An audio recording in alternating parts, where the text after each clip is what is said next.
Last class में क्या बात कर रहे थे हम लोग? माइक्रोब्स एंड बायोगैस प्रोडक्शन, कि बायोगैस के प्रोडक्शन में माइक्रोब्स कैसे कैसे काम करते हैं।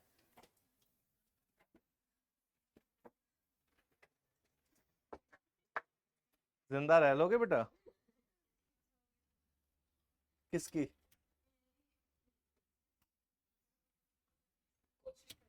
ओके, आवाज आ, ओके। ऐसी आवाज तो नहीं थी मेरी। चलिए, हम बात कर रहे थे, तीन एस्पेक्ट हमने देख लिए, हाउस होल्ड, इंडस्ट्रीज, सीवेज। अब लास्ट हम बात करते हैं बायोगैस की। तो बायोगैस की अगर हम बात करें, बायोगैस को मार्श गैस, मार्शी एरिया में बेसिकली, उस वजह से मार्श गैस की बात की। CH4 मेनली होता है, ये ध्यान रखना है। इसके अलावा CO2, H2S, H2। ऑक्सीजन नहीं होगा किसी भी कंडीशन में। कोई भी कितना भी मिक्सचर आपको दे दे, उसमें से एलिमिनेशन से क्या हमेशा क्या निकालना है? ऑक्सीजन को बाहर निकालना है। क्यों? क्योंकि ऑक्सीजन होगा तो मैथेनोजन जो है वो ग्रो नहीं कर सकते, मीथेन का प्रोडक्शन नहीं हो सकता। और मेन गैस इसकी क्या है? मीथेन है। मेथेनोबैक्टीरियम और मेथेनोकोकस की बात करें।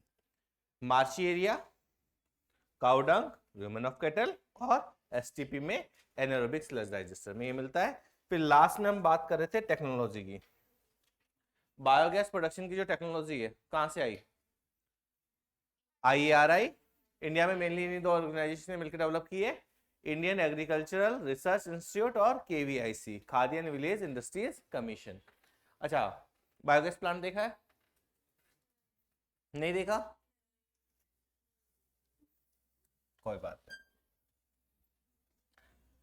ऑब्जेक्टिव क्या था? रूरल एरिया के लिए स्पेशली इनको डिजाइन किया गया। बेसिकली टेक्नोलॉजी तो पहले से अवेलेबल थी, टेक्नोलॉजी जो है बायोगैस की काफी टाइम से अवेलेबल है। रूरल एरिया में हमारे पास, हमें इलेक्ट्रिसिटी का थोड़ा सा दिक्कत रहता है, ये हमें पता है कि लाइट जो है वो थोड़ी सी ढंग से नहीं आती है। हमारे तो सिटीज में भी नहीं आ रही, खैर वो अलग बात है। बट रूरल एरिया में लाइट का दिक्कत है। तो दो तीन इश्यूज है। एक तो लाइट का इश्यू है, एक कुकिंग के लिए गैस का इश्यू है। वो लोग जनरली वुड्स वगैरह, इनको लकड़ियां वगैरह जला के इनसे काम चला रहे थे। तो इनसे प्रॉब्लम क्या होती है? धुआं, पॉल्यूशन, पेड़ काटे जा रहे हैं, धुआं हो रहा है, और जो लोग काम कर रहे हैं उनके लंग्स खराब हो रहे हैं, वो जो है हेल्थ इश्यूज है। दूसरा, वहां पे जो आपका बात करें काऊ वगैरह, जनरली जो फार्मिंग में इन्वॉल्व होता है वो एक चीज पे रिलाई नहीं करता है। आजकल generally most of the time आपने देखा होगा जो फार्मर्स है उनके पास बेसिकली एनिमल्स भी होते हैं, क्योंकि वो एक सस्टेनेबल सिस्टम को डेवलप कर सकते हैं उस हिसाब से। तो जब एनिमल्स वगैरह हैं तो एक दिक्कत ये भी होती है कि जो एक्सक्रीटरी मटेरियल है, अब वो कई बार उसमें पैथोजन भी होते हैं। तो यहाँ पे दो तीन चीजों को प्रॉब्लम को एक साथ करने की कोशिश की गई कि एक तो हम एनर्जी बना ले, लाइट वाली प्रॉब्लम सोल्व हो जाए, कुकिंग वाली प्रॉब्लम सोल्व हो जाए। दूसरा जो वेस्ट है उसका प्रॉपर ट्रीटमेंट हो जाए, तो वहां से डिजीज के चांसेस भी कम हो, फॉरेस्ट नहीं काटने पड़े, लैंड खराब नहीं हो। तो इस तरह की कुछ चीजों को एक साथ करने के लिए जो काम किया गया वो क्या किया गया? बायोगैस प्रोडक्शन की बात की गई। इसलिए इस टेक्नोलॉजी में थोड़े बहुत मॉडिफिकेशन किए गए। अगर आप घर जाके सर्च करोगे तो बायोगैस प्लांट आप घर पे भी बना सकते हो। इनफैक्ट एक ड्रम लेके उसमें भी बनाए गए हैं, स्पेशली जो साउथ एशियन कंट्रीज है वहां पे लोग कॉमनली यूज कर रहे हैं इस चीज को, कि छोटे छोटे एक एक, जो आपको बहुत बड़ी स्ट्रक्चर बनाने की जरूरत नहीं है। ठीक है, तो यहाँ पे अगर मैं बात करूं बायोगैस प्लांट की, कि हमारा जो बायोगैस प्लांट है वो क्या क्या होगा उसमें।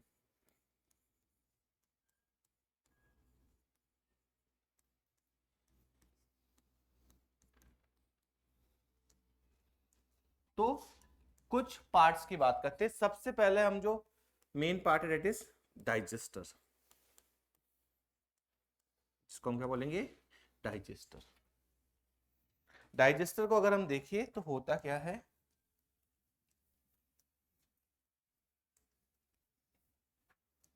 मैं सिर्फ आइडिया देने के लिए बना रहा है, बाकी आप एनसीईआरटी वाला एक बार डायग्राम देख लेना। हम सिर्फ वर्किंग समझने के लिए, इस तरीके का शेप कोई फिक्स नहीं है। आपने क्या किया? एक डाइजेस्टर लिया है, डाइजेस्टर बेसिकली क्या होता है, अब रिक्वायरमेंट के अकॉर्डिंग आप क्या कर सकते हैं, 10 to 15 फीट का जनरली एक खड्डा खोद के जमीन के अंदर बनाए जा रहे हैं। अब बाहर भी बना सकते हो, वर्किंग वैसी ही होगी, पर थोड़ा सा जनरली क्या करते हैं 10 to 15 फीट डीप करते हैं इसको। कंक्रीट का टैंक, हाँ बच्चा क्या बोल रहे हो? हाँ, एयर एनारोबिक कंडीशंस थोड़ा बेटर तरीके से आप मेंटेन कर सकते हैं, ठीक है, और थोड़ा सा बेसिकली सेफ भी रहता है, ज्यादा बेटर रहता है। मतलब अगर एक 15 फीट यहाँ स्ट्रक्चर खड़ी करो एक, क्योंकि इतनी दिक्कत नहीं है, क्योंकि कोई मेजर चीजें नहीं है यहाँ पे, तो 10 to 15 फीट डीप एक कंक्रीट का टैंक बना दिया। कंक्रीट टैंक बेसिकली मतलब स्ट्रॉन्ग टैंक बनाया है हमने। अब मैंने बोला ना कि साउथ एशियन कंट्रीज में वो लोग जुगाड़ से काम करके प्लास्टिक के उसमें भी बना रहे हैं, पर वो फिर गैस का प्रेशर आपको रेगुलेट करना पड़ेगा बहुत प्रिसाइजली। पर अगर लार्ज स्केल पे कर रहे हैं तो आप ये आपने टैंक बना दिया, ठीक है। अब इसमें क्या होता है, एक तो आपने टैंक बनाया, दूसरा हम लेते हैं एक एंट्री पॉइंट रखते हैं, इनलेट।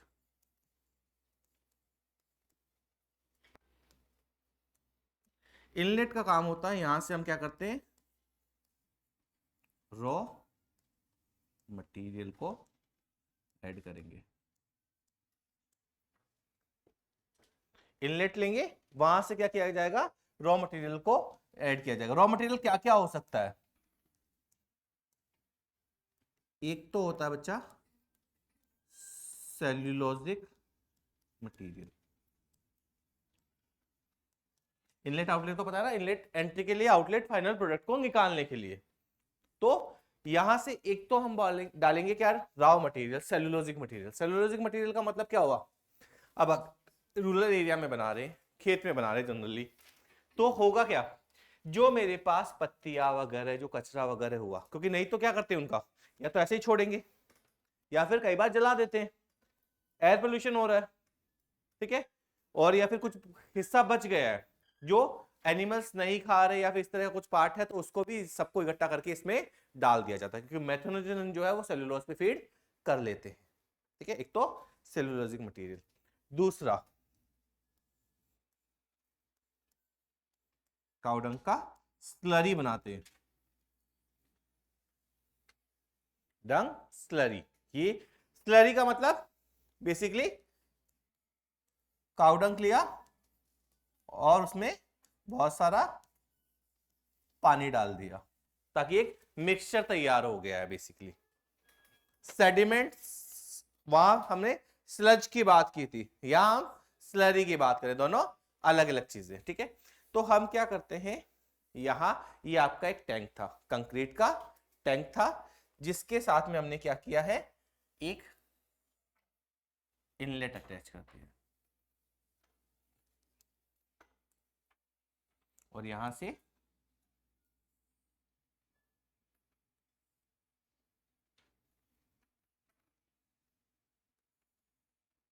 मटेरियल यहां पे डाल दो।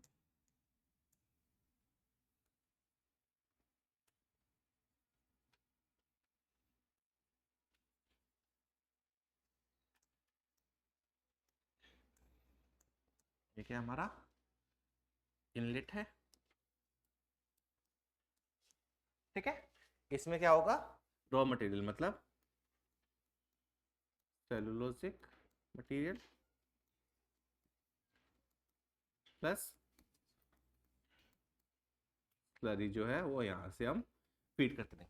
ये दोनों चीजें रूरल एरिया में इजीली अवेलेबल है, कोई दिक्कत नहीं है, ठीक है। और दोनों से क्या हो रहा है कि जो कचरा है, वेस्ट है, वो यूज हो रहा है। दूसरी चीज, अगर उस वेस्ट में कचरा वगैरह होगा तो वहां पे कचरा जो होता है बेसिकली पैथोजेंस को भी कंटेन करता है, प्लस जो आपका जैसे जो कूड़ा करकट वगैरह इकट्ठा पत्तियों वगैरह का भी, तो वहां पे पत्तियों में भी आप देखोगे कि जो आपके वेक्टर्स है डिजीजेस के, उनका वो ब्रीडिंग ग्राउंड है, वहां से उनको हटा दिया जाएगा, यहां ऐड कर दिया, इसमें ऐड करोगे तो ये सारा मटेरियल अब यहां अवेलेबल।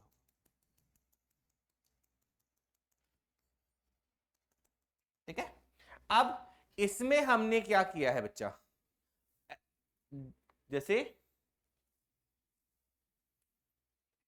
मैथेनोजन्स बाहर से कहीं से नहीं ला रहे, रोमन ऑफ केटल में होगा तो काउडंक में वो ऑलरेडी प्रेजेंट होगा।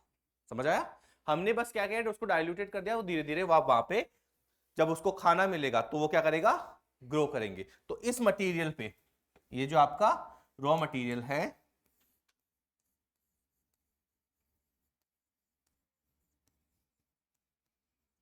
इस रॉ मटेरियल पे होगा क्या, आपका बैक्टीरिया। कौन से? मैथेनोजन आप ग्रो करना स्टार्ट करेंगे।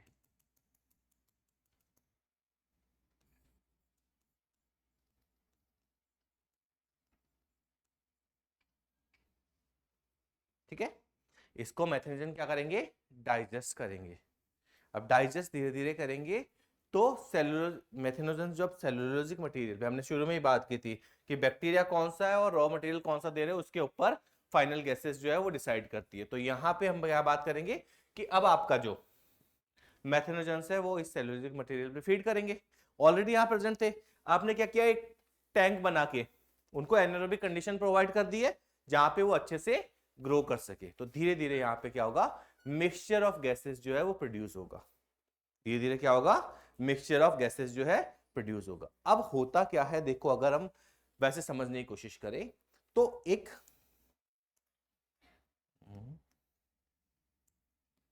प्रैक्टिकली अगर हम बात करें तो होता क्या है, एक चैम्बर सा बना लेते हैं हम। ये एक चैम्बर है बेसिकली, एक ऐसे जैसे ऐसे समझो कि ये आपके पास बॉटल है, ठीक है, दैट इज योर टैंक। तो अब मेरे पास क्या है, जैसे मेरा ये हाथ मान लिया, अब ये नीचे की तरफ ऐसे कवर कर रखा है इसने, और पूरा कवर कर रखा है, ऊपर से पूरा कवर कर रखा है। नीचे जो जो गैस बनेगी, ये जो चैम्बर है गैस के प्रेशर से ऊपर की तरफ आएगा, तो इसको बोलते हैं फ्लोटिंग कवर। बेसिकली पूरा ऐसे जो आपका चैम्बर था उसको क्या कर रखा है, फ्लोटिंग कवर से ऐसे कवर कर रखा है। नीचे गैसेस बनेगी, वो ऐसे राउंड सा होता है और पूरे स्पेस को कवर करके रखता है ताकि अंदर एयर भी ना जाए। अब जो जो आपकी गैसेस बनेगी वो ऊपर की तरफ अड़ता जाएगा। तो कई बार बोलते हैं ना कि फ्लोटिंग कवर का काम क्या है, फ्लोटिंग कवर डायग्राम में समझा पाना बहुत मुश्किल काम है, पर जो जो गैसेस बनेगी ऊपर की तरफ बढ़ता जाएगा। समझ आया? तो यहां हम क्या बात करते हैं, third one is floating cover.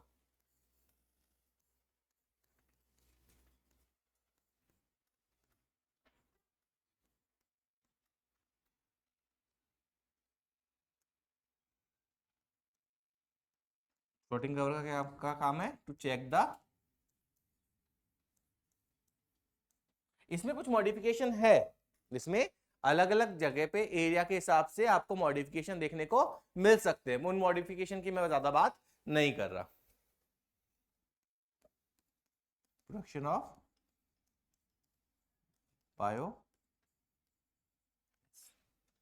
तो क्या होगा, वो फ्लोटिंग कवर की वजह से आपको ये देखने को मिलेगा कितनी बायोगैस बनी। तो जब सफिशिएंट बन जाएगी तो ये ऊपर की तरफ आ जाएगा। जब सफिशिएंट बायोगैस बन गई है तो गैस जो है बेसिकली, अगर आप देखोगे यहां से, इसको मैं हटा दूं,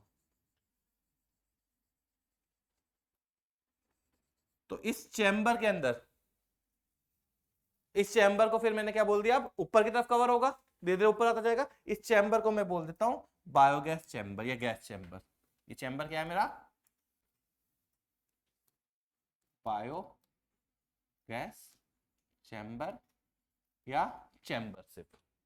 इसके अंदर जो आपकी गैसेस बनी है, अब गैसेस तो ऊपर की तरफ रहेगी, CH4 हो गई, CO2, H2S और H2, ऑक्सीजन नहीं होगी कभी भी। तो यहां पे क्या होता है, एक तो आपका फ्लोटिंग कवर है, एक क्या है,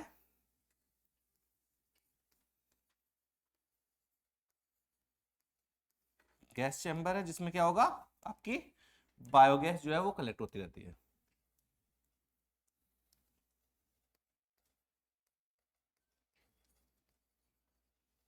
क्लियर? यहाँ पे क्या होगा, बायोगैस कलेक्ट होके यहाँ पे आती रहेगी। और एक होगा आपका लास्ट इज आउटलेट।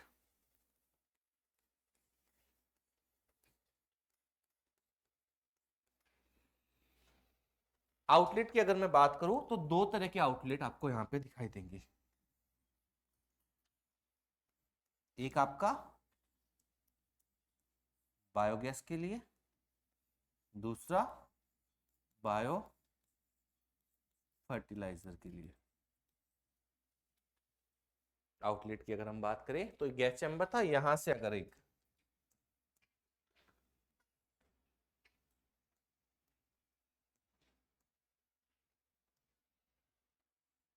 पाइप ऐसे कनेक्ट किया हुआ रहता है, अब वो आप घरों तक ले जा सकते हैं या किस स्केल पे आपने बनाया है, किस हिसाब से आप उसको यूज कर रहे हो। तो यहां से तो क्या होगा, बायोगैस बाहर निकाल ली जाती है। इसके अलावा अगर आप देखोगे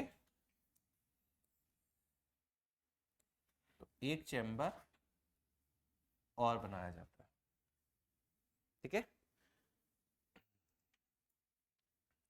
फिर अगर मैं पर्पसली इसको थोड़ा सा नीचे बना रहा हूं, बेसिकली जगह मेरे पास इतनी है नहीं, बट एक क्वेश्चन मुझे बताना है इसलिए मैं इसको थोड़ा सा या फिर यहीं पे बना देता हूँ, समझ। अब देखो यहाँ पे हम क्या करेंगे, इसको जो भी आपका वेस्ट मटेरियल है उसको कलेक्ट कर लेंगे। फिर एक काम करते हैं, हम इसको यहाँ से हटा ही देते हैं।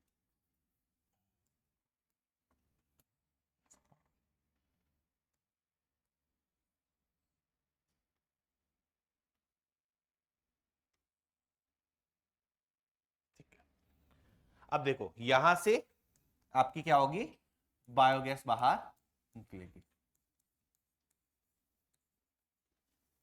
बायोगैस को आगे क्या क्या किया जा सकता है, बायोगैस के दो यूज है।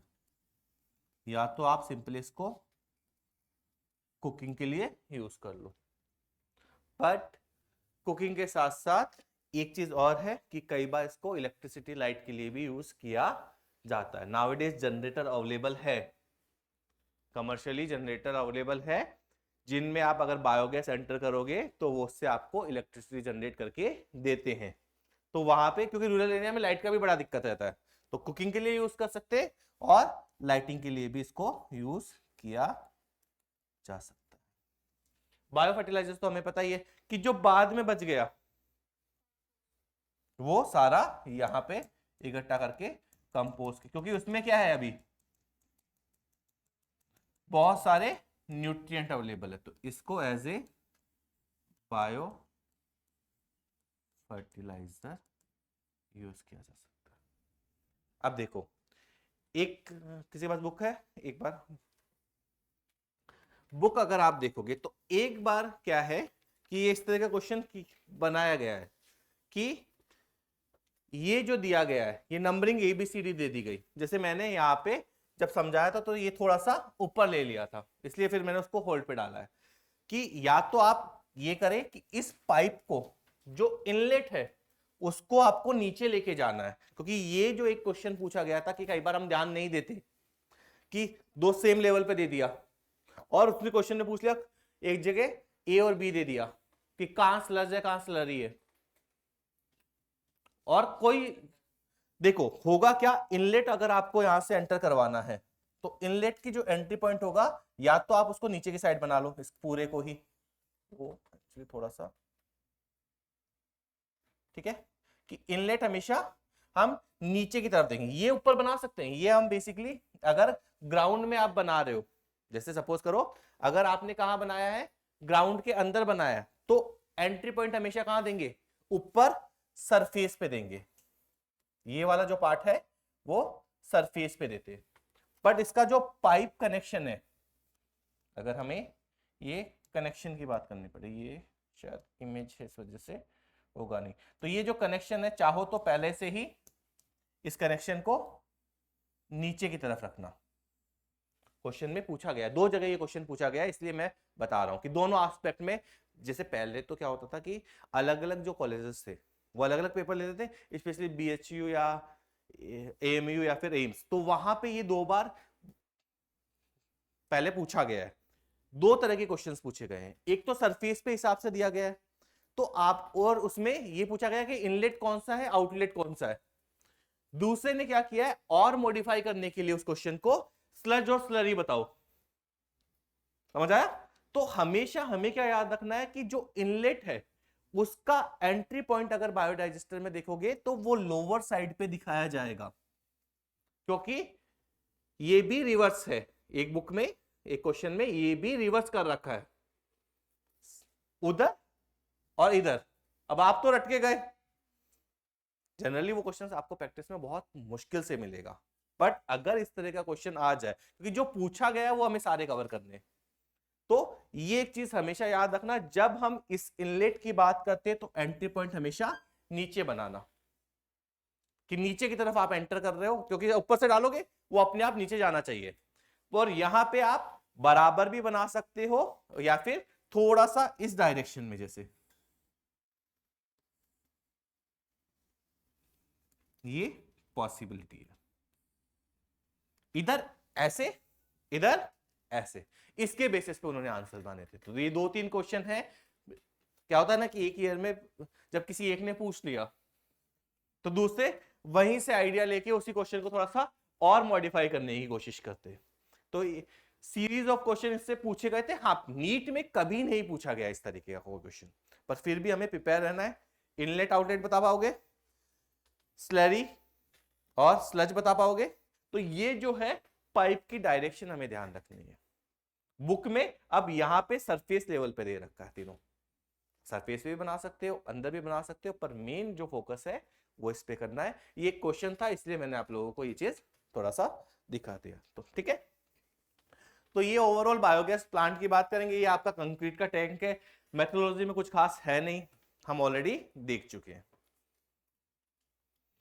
जो डायग्राम है, या फिर आप तो डायग्राम में ये चीज नोट कर लेना, या फिर कहीं पे भी मेंशन कर लेना कि ये कैसे बताया गया, क्योंकि वो क्वेश्चन कई बार आता है। अगर क्योंकि कई बार क्या होता है ना कि बच्चों की आदत होती है कि बहुत पुराने क्वेश्चन भी हम सॉल्व कर रहे हैं, या फिर अलग अलग बुक्स में अगर आप सॉल्व करोगे अलग अलग स्टडी मटेरियल, तो ये क्वेश्चन देखने को मिल सकता है।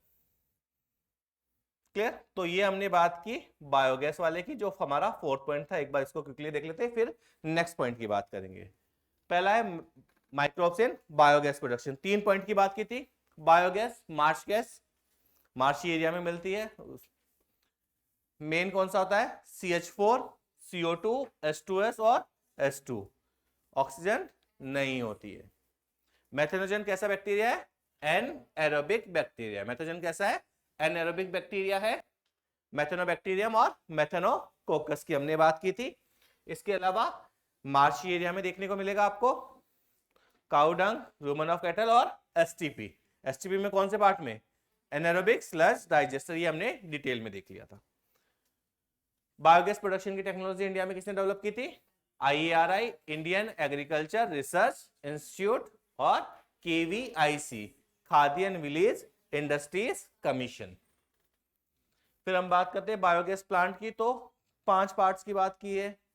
डाइजेस्टर 10 to 15 फीट का कंक्रीट का टैंक होगा। एक इनलेट होगा जहां से हम रॉ मटेरियल डालेंगे। रॉ मटेरियल क्या हो सकता है? सेलुलोजिक मटेरियल और डंग स्लरी। और ये दोनों के दोनों रूरल एरिया में बहुत इजीली अवेलेबल है। तो दोनों चीजें कर रहे हैं हम यहाँ पे। अच्छा, कई बार क्वेश्चन आता है कि क्या माइक्रोब्स को एनर्जी प्रोडक्शन में यूज किया जा सकता है? तो एनर्जी प्रोडक्शन का यही एग्जाम्पल है वहां पे। फ्लोटिंग कवर, ये थोड़ा सा ध्यान रखना कि धीरे धीरे ऊपर की तरफ उठता जाएगा, तो आपको पता रहेगा कि कितना बायोगैस बना है, कितने रॉ मटेरियल डाला, कितने टाइम में बना है।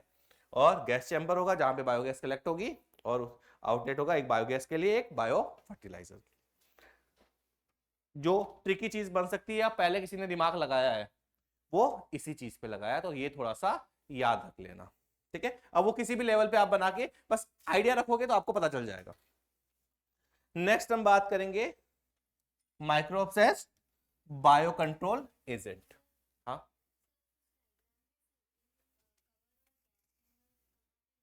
बेसिकली ये ऊपर की तरफ होता है कवर, तो इसी का कवर है, चैम्बर का ही कवर है बेसिकली। वो धीरे धीरे ऊपर, वो नीचे रहता है पहले। जैसे हमने गैस बनाना स्टार्ट किया, जैसे ये माने ये, तो नीचे मटेरियल डाल दिया तो वो नीचे कवर रहेगा और गैस चैम्बर है, धीरे धीरे गैस बढ़ती जाएगी तो चैम्बर भी के साथ साथ वो राइज करता जाएगा हल्का सा। हाँ, चैम्बर भी ऊपर आता है कई बार। अब वो अलग अलग डिजाइन के ऊपर है, कुछ में ऊपर ही रखते हैं, कुछ में, वो डिपेंड करता है, क्योंकि देखो बच्चा क्या है ना कि गैस जो है वो एक्सप्लोजिव भी है, सादा नहीं है पर थोड़ा बहुत तो इन्फ्लेमेबल है। तो वो कितना आप प्रोड्यूस कर रहे हो और आपकी हैंडलिंग कैसी है। जैसे मैंने बताया ना कि साउथ एशियन कंट्रीज में लोग, जिसमें स्पेशली ये अपने इधर वाले जो आइलैंड्स वगैरह हैं, वो लोग तो इसमें क्या कर रहे हैं कि जो आपका प्लास्टिक वाला जो ड्रम आता है उसको यूज कर रहे हैं, साथ में जनरेटर कनेक्ट करके रखते हैं, तो थोड़ी सी भी बनती है उस जनरेटर में जाती है, इलेक्ट्रिसिटी बना देती है। अब इसमें मॉडिफिकेशन बहुत सारे हैं, पर हमारे यहाँ कंक्रीट टैंक वगैरह इसलिए यूज किया गया क्योंकि जो हमारे लोग हैं वो टेक्नोलॉजिकली इतना साउंड नहीं है, या फिर थोड़ा सा केयरलेस ज्यादा है, इसलिए हम मेटल वगैरह या फिर इस तरह की चीजों को यूज करते हैं, क्योंकि हमारे लिए यहाँ रिस्क लेने की थोड़ी सी आदत है कि होगा जो देखा जाएगा, कर लेते हैं। तो वो वाला सिनेरियो वहां नहीं है, वो थोड़े से टेक्नोलॉजिकल साउंड है, तो वो प्लास्टिक में भी कर रहे हैं। अगर आप उसको प्रॉपरली रेगुलेट करोगे, और बाद में क्या करते हैं इसके साथ में, जैसे इसके साथ ही एक जनरेटर अटैच कर देते हैं, उससे भी इलेक्ट्रिसिटी प्रोड्यूस कर सकते हैं, पर हाँ बहुत लार्ज स्केल पे इलेक्ट्रिसिटी वो नहीं होती है।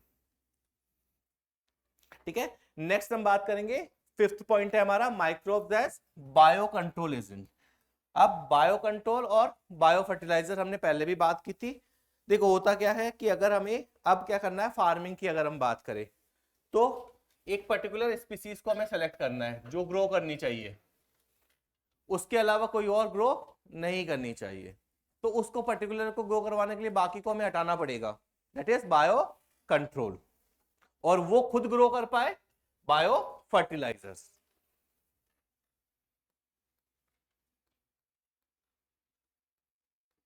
Microbes as bio control.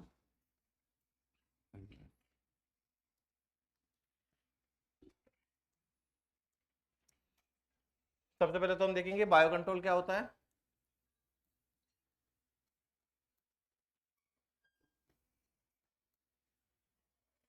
यहां पे हम क्या करेंगे, बायोलॉजिकल मेथड्स यूज करेंगे, use of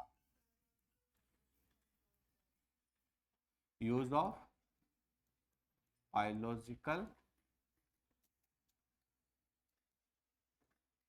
methods to control plant diseases and pest. दोनों को, प्लांट डिजीजेस और पेस्ट को कंट्रोल करने के लिए हम क्या कर रहे हैं, अगर बायोलॉजिकल मेथड यूज कर रहे हैं तो उसको हम क्या बोलेंगे, बायो कंट्रोल। अब होता क्या है कि जनरली आज के टाइम हम किस पे रिलाई कर रहे हैं, केमिकल पे। हम जो अभी यूज कर रहे हैं एट प्रेजेंट, वो मैक्सिमम क्या यूज कर रहे हैं, केमिकल कंट्रोल।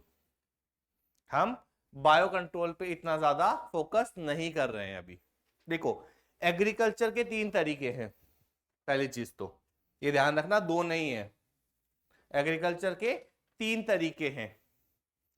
पहला एग्रोकेमिकल्स। एग्रोकेमिकल्स का मतलब आप वहां क्या यूज कर रहे हो, केमिकल्स को यूज कर रहे हो, वहां क्या कर रहे हो, केमिकल्स को यूज कर रहे हो। क्यों किया हमने, क्योंकि ह्यूमन पॉपुलेशन बढ़ती जा रही है और रिसोर्सेज उस प्रोपोर्शन में बढ़ नहीं रहते। तो हमने बात की थी, ग्रीन रिवॉल्यूशन पढ़ा होगा, MS स्वामीनाथन की बात करते हैं। तो उस टाइम पे जैसे इंडिपेंडेंट के आसपास हमारे पास पॉपुलेशन तो ठीक थी, पर हमारे पास खाना नहीं था, तो हमने क्या किया, केमिकल्स को यूज करके, बेटर मैनेजमेंट प्रैक्टिसेस या फिर हाई यील्डिंग वैरायटीज को यूज करके अपना फूड प्रोडक्शन बढ़ाया, 3 टाइम्स के आसपास इंक्रीज कर लिया। उसमें मेजर रोल किसका था, केमिकल से ज्यादा better yielding variety, high yielding varieties को यूज किया हमने। ठीक है, जब वो यूज करके हमने अपना प्रोडक्शन तो बढ़ा लिया, बट पॉपुलेशन तो बढ़ती जा रही है। ठीक है, अब हमें ये समझ में आया कि केमिकल्स जो है वो सेफ नहीं है।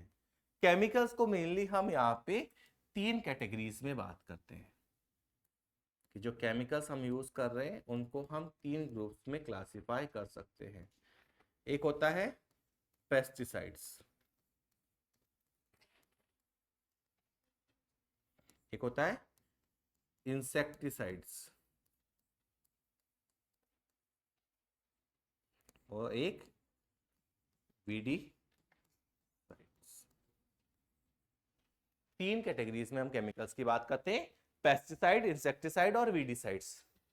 पेस्टिसाइड्स क्या होते हैं? जो पेस्टिसाइड्स मतलब तो हमने पहले ही पढ़ा था, स्टैटिक और साइडल, बैक्टीरियोस्टैटिक और बैक्टीरियोसाइडल। साइड्स का मतलब तो बेसिकली जो किल कर रहा है, पेस्टिसाइड्स का मतलब जो पेस्ट को किल करेगा। पेस्ट होता क्या है? बेसिकली जो प्लांट्स वगैरह को हार्म कॉज करेंगे, या एनिमल्स को भी कर सकते हैं, हम घरों में भी पेस्ट कंट्रोल की बात करते हैं। पेस्ट और इंसेक्ट में क्या डिफरेंस है? पेस्टिसाइड और इंसेक्टिसाइड में क्या डिफरेंस है? कुछ तो होगा, दो टर्म अगर यूज कर रहे हैं तो कुछ तो अंतर होना चाहिए, या सिनोनिम्स मान ले। सिनोनिम्स तो नहीं है, चलो इसमें एग्री कर रहे हैं हम, सिनोनिम्स नहीं है। अच्छा, ये मत बोलना कि इंसेक्टिसाइड जो इंसेक्ट्स को मार रहे हैं, पेस्टिसाइड जो पेस्ट को मार रहे हैं, ये तो नहीं है। हाँ, और इंसेक्ट देखो होता क्या है, पेस्ट समझ में आया कि जो प्लांट को भी खा रहा है, हमें एनिमल में भी डिजीजेस कर रहा है, नुकसान कर रहा है, बेसिकली दैट इज पेस्ट। तो पेस्ट एक जनरल टर्म है, ठीक है। पेस्ट क्या है? एक जनरल टर्म है, पेस्ट को किल करने वाले पेस्टिसाइड्स। बट हमें पता है कि अगर किंगडम एनिमेलिया की बात करें तो लार्जेस्ट फाइलम आर्थ्रोपोडा। एनसीईआरटी के अकॉर्डिंग ये 70%, 10 में से 7 एनिमल्स इंसेक्ट, वो 7 का 70% इन क्लास इंसेक्टा। तो हम बोल रहे कि ओवरऑल अगर किसी से भी हार्म हो रहा है तो डेट इज पेस्ट, पर 10 में से 5 एनिमल तो क्या है? क्लास इंसेक्टा का मेंबर्स है। तो मैक्सिमम जो आपकी पेस्ट है वो किस ग्रुप से बिलोंग कर रहे होंगे? इंसेक्ट से। तो उनके लिए एक पर्टिकुलर और कैटेगरी बना दी गई है, डेट इज इंसेक्टिसाइड्स। पेस्टिसाइड एक ब्रॉड टर्म है, उसी का स्पेसिफिक अगर सिर्फ इंसेक्ट के लिए, क्योंकि पेस्टिसाइड में हो सकता है बाकी के मेंबर्स भी आ रहे हो, बाकी एनिमल्स भी जो नुकसान कर रहे हो, पर यहाँ पे मेनली हम बात करेंगे इंसेक्टिसाइड्स की। हम्म हम्म वो किसका मेंबर है? तो वो पेस्टिसाइड्स में आएगा, मतलब वो पेस्ट है, वो, हाँ वो पेस्ट है, बेसिकली वो पेस्ट है। बट अगर कोई आर्थ्रोपोडा का मेंबर है, जैसे mosquito, locust, that is insect, उनके अगेंस्ट इंसेक्टिसाइड, निमेटोडा, ट्रिमेटोडा, उनके अगेंस्ट पेस्टिसाइड्स। समझ में आया? लोकस किसका किसका क्लास में, किसमें? इंसेक्टा में नहीं आएगा। तो हाँ, मतलब हाँ, अगर ब्रॉड कैटेगरी देखें तो सारे पेस्ट तो सारे ही है। अगर हम, जैसे हम लोगों को आदत है एक इस तरह का स्टेटमेंट बनाने की कि क्या सारे मूवमेंट लोकोमोशन है, लोकोमोशन वर्टिब्रेट सारे कोऑर्डिनेट है, कोऑर्डिनेट सारे वर्टिब्रेट, तो ऐसा मैं बोल सकता हूं कि all insecticides are pesticides, but ठीक है, समझ में आया कि ये एक ब्रॉड कैटेगरी है, ये एक लोअर कैटेगरी, उसी में उसका एक टाइप मान सकते हो। वीडीसाइड्स दूसरे प्लांट्स जिनको आपको क्यों नहीं चाहिए ये? क्योंकि हमारा जगह खा जाएगा, न्यूट्रिशन खा जाएगा, तो ओवरऑल जो यील्ड है वो हमारी कम हो जाएगी। तो इन तीनों को हमें हटाना है। वीट कैसे डिजीजेस? अगर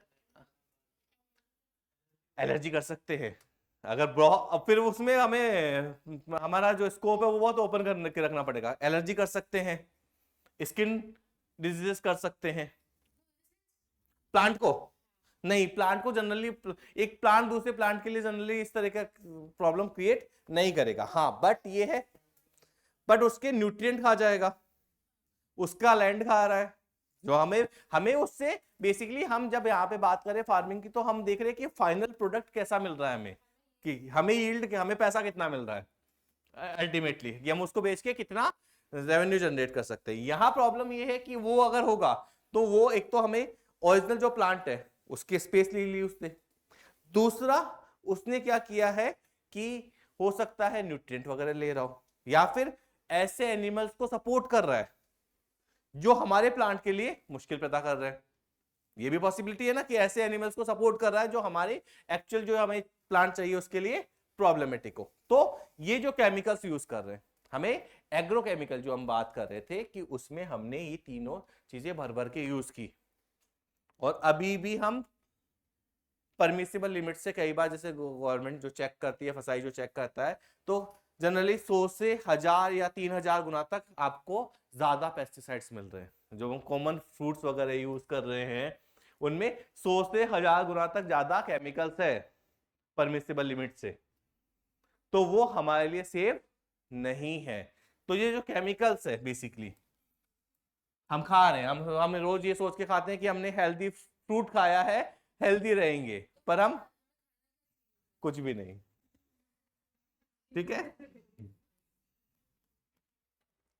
ये टॉक्सिक है एंड हार्मफुल है। हम बोलते हैं ना कि डिजीजेस हो रही है, अब आजकल बहुत नई नई डिजीजेस हो रही है क्योंकि हमारा जो खाना है वो प्योर नहीं है। हमने क्या किया, यील्ड बढ़ाने के लिए इस तरह के केमिकल्स यूज करना स्टार्ट किया है। अब ये जो केमिकल्स है वो टॉक्सिक है, हार्मफुल है, किस किस के लिए?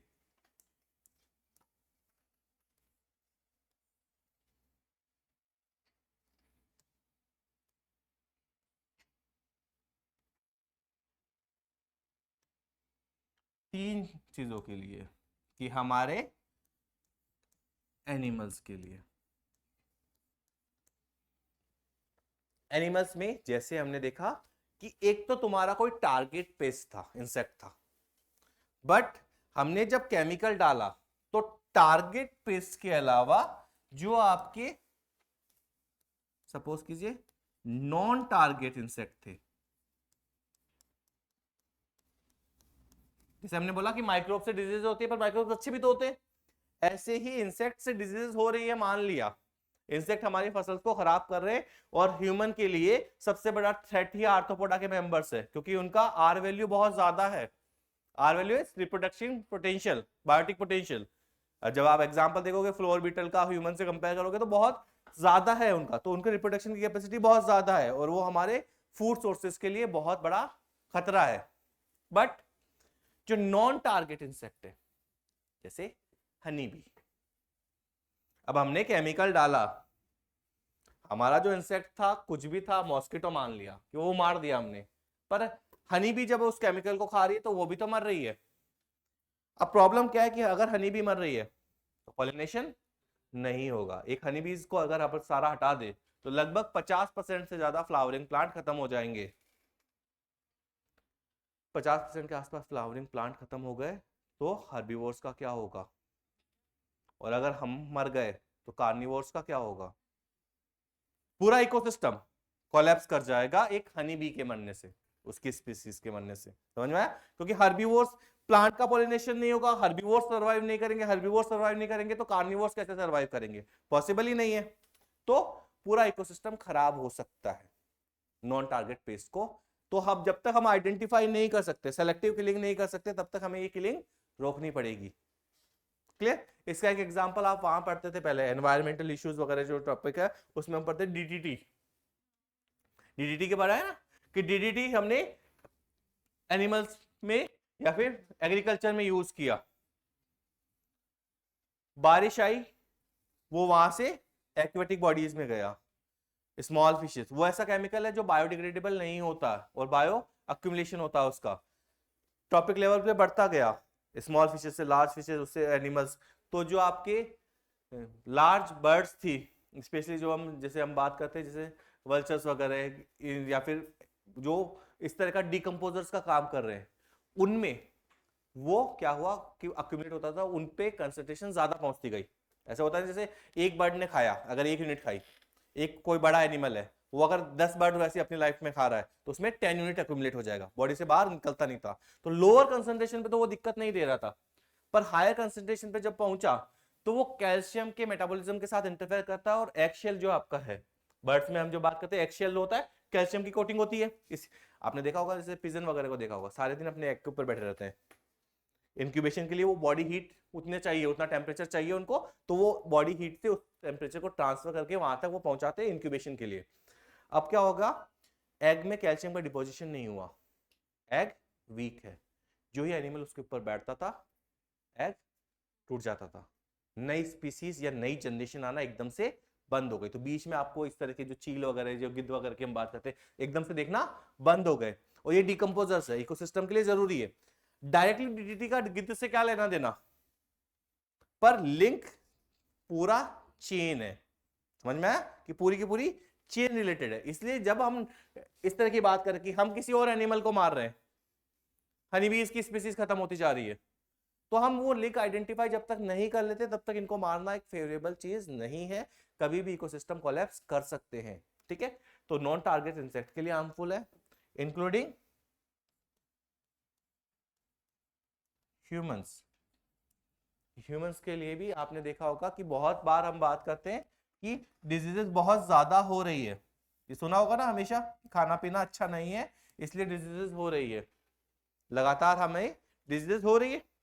अब हो क्या रहा है कि हम लोगों को भी ये बहुत पहले समझ में आ गया कि ये केमिकल्स अच्छे तो नहीं है, और जो फार्मिंग स्टेट्स है बेसिकली नॉर्थ इंडिया में, स्पेशली जैसे हम बात करें पंजाब वगैरह की, तो वहां पे उन लोगों ने जब पता है कि केमिकल डालेंगे प्रोडक्शन ज्यादा होगा, तो शॉर्ट टर्म गोल्स तो आपके अचीव हो गए, पर लॉन्ग टर्म में वो चीज सही नहीं है। अब उन्होंने क्या किया, एग्रीकल्चर में जो कॉमन प्रैक्टिस थी कुछ सालों तक कि सेपरेट कर लो, एक कमर्शियल प्रोडक्शन के लिए, एक आपके खुद के यूज के लिए।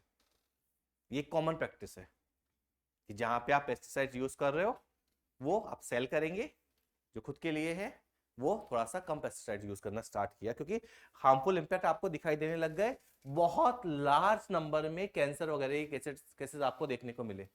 बट ये कैलकुलेशन में एक चीज मिस हो गई कि ग्राउंड वाटर, सॉइल, उन्होंने क्या किया, अपनी सॉइल और ग्राउंड वाटर को इतना खराब कर लिया है कि वहां पे जो ग्राउंड वाटर है उसमें वो केमिकल्स है अब, और वो कैंसर कॉज कर रहे हैं।